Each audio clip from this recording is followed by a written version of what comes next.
බලගන්න PQR ඍජුකෝණී ත්‍රිකෝණයක් PR කියන්නේ 26 එහෙනම් දෙකට බෙදනවා මේ කැල 13 සෙන්ටිමීටර මේ කැල 13 සෙන්ටිමීටර වෙනවා ඊළඟට යාලා කියනවා PS කියන්නේ මෙන්න මේ විදිහට සෙන්ටිමීටර 12ක් වෙනවා මම කියවා මේක සමාන්තරයි කියලා දාගන්න කියලා එහෙනම් මේක සමාන්තර වෙනකොට ඔයාලට මතකදී අර මධ්‍ය ලක්ෂ්‍ය ප්‍රමේය විලෝමය ඉන්වර්ස් එක මතකදී එහෙනම් රේඛාවක් මැදින් මේ මධ්‍ය ලක්ෂ්‍යයෙන් කැපෙනකොට සමාන්තර වෙන රේඛාවක් ඇඳලා තියෙනවා නම් ඉතිරි පාදයක් අනිවාර්යෙන් මොන බවටපත් වෙන්න ඕනද සමච්ඡේදනය වෙන්න ඕනේ. එහෙනම් මෙතනත් අනිවාර්යෙන් කීයක් වෙනවද සෙන්ටිමීටර 12ක් වෙනවා. දෙවරාදමු මෙතන 90 නම් මේක සමාන්තරදී මෙතනත් 90යි 13යි 12යි කියන්නේ අනිවාර්යෙන් මෙතනදී කීයක් වෙනවද සෙන්ටිමීටර 5යි. එහෙනම් භාගය ගන්න දෙනින්දා පහ නම් මෙතන දාගන්න පුළුවන් සෙන්ටිමීටර කීයකද සෙන්ටිමීටර 10යි කියලා දාගන්න පුළුවන්. මේ රූපේ ඔය ටික දාගන්න පුළුවන් මෙතන රසක් ඉන්නවා. ඒ කියන්නේ ඔය දත්ත ටික දාගන්න බැරි නෑ. හැබැයි අහන ප්‍රශ්නෙට උත්තර දෙන්න ඔයාලට මිස්සලා දෙනවා ගොඩාරියක් දේවල් මිස්සලා දෙනවා. ඔයාලට මේ රූපේ අල්ලගන්න බැරි වුණා.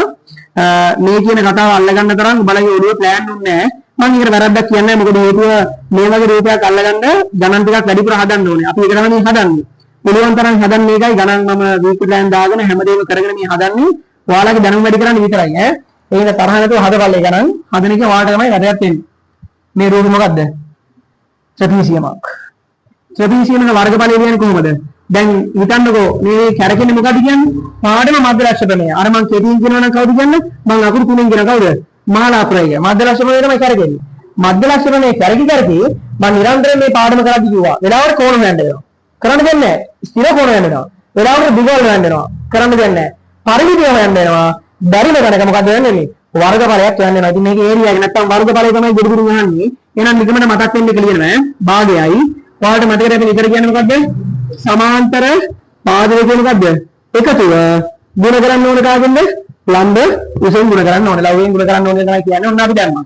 එහෙනම් මේක හදමු භාගයයි සමාන්තර පාදක එකතු කරන්න මෙන්න මේ දෙක තමයි සමාන්තර පාදක. එහෙනම් 10 15 ගුණ කිරීම ලම්බ උස කියන්නේ මෙතන ලම්බයක් ගහද්දි මේක 12 කියලා පේන ඕන 12යි.